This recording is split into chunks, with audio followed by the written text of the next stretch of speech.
En revanche, je le dis, si c'est pour y mettre un bouddhiste, un catholique, un juif ou un islamiste sous prétexte de diversité, là la question est non. Donc vous n'avez pas approuvé la nomination de... J'approuve rien du tout. Je n'ai pas, premièrement, je ne suis pas, mais elle est sans doute très bien, Rachida Dati, etc. On va voir si elle fait ses preuves. Mais le problème ne se pose pas en ces termes. Ce que je récuse, on ne nomme pas quelqu'un en fonction d'un critère, soit de sexe, soit de couleur de peau. On nomme quelqu'un en fonction de sa capacité à traiter les choses de la République. De fait, depuis les nominations de Ramayad, Fadela Amara et Rachida Dati, la discrimination positive à la française défendue par le candidat Sarkozy, c'est-à-dire gommée de toute référence ethnique, semble au point mort.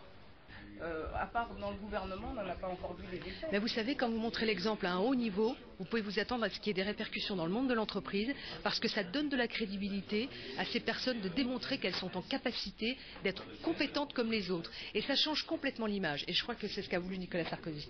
Il y a aujourd'hui une lisibilité dans ce gouvernement. C'est la première fois que ça arrive, mais il ne faut pas uniquement parler des élites. Les élites, c'est bien, mais il y a des millions de personnes aujourd'hui qui souffrent dans leur vie quotidienne de discrimination. Qu'est-ce qu'on fait pour ces personnes-là? Il ne suffit pas de nommer 3 personnes au gouvernement, 3 personnes ou 3 hirondelles n'ont jamais fait le printemps. J'appelle aujourd'hui le gouvernement à une vraie politique cohérente d'action contre les discriminations, ce que je ne vois pas aujourd'hui.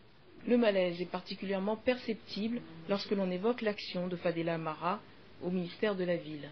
On sait qu'au niveau des communautés noires en France, il y a des problèmes. Un poste clé dans la promotion de la diversité, mais qui pour l'instant ne prévoit aucun nouveau dispositif. Les visites de l'ancienne présidente de Ni Pute Ni Soumise sur le terrain, avant la mise en orbite d'un grand plan Marshall en faveur des banlieues, laissent pour le moins sceptiques. Je veux dire, tout ça c'est inutile, parce que les problèmes ils sont identifiés, on le sait. Je pense que Fadela Amara, normalement, elle devrait déjà avoir en tête une vision beaucoup plus globale de la banlieue. Et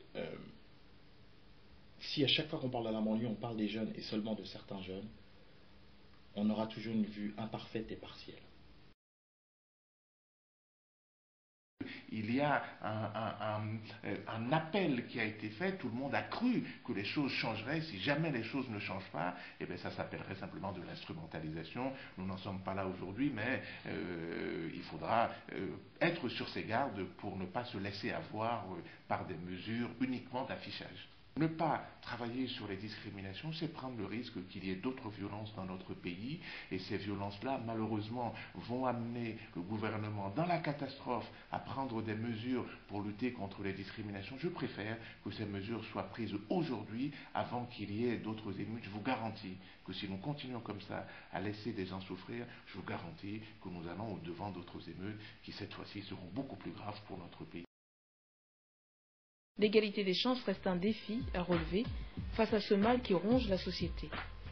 Faut-il le rappeler, les discriminations représentent aussi un énorme gâchis, plusieurs milliards d'euros investis dans la formation de talents que la République n'aura pas su ou voulu intégrer. Un bouclier fiscal, ça plaît à ceux qui ont les moyens de se protéger. Non, c'est pas pour la plèbe.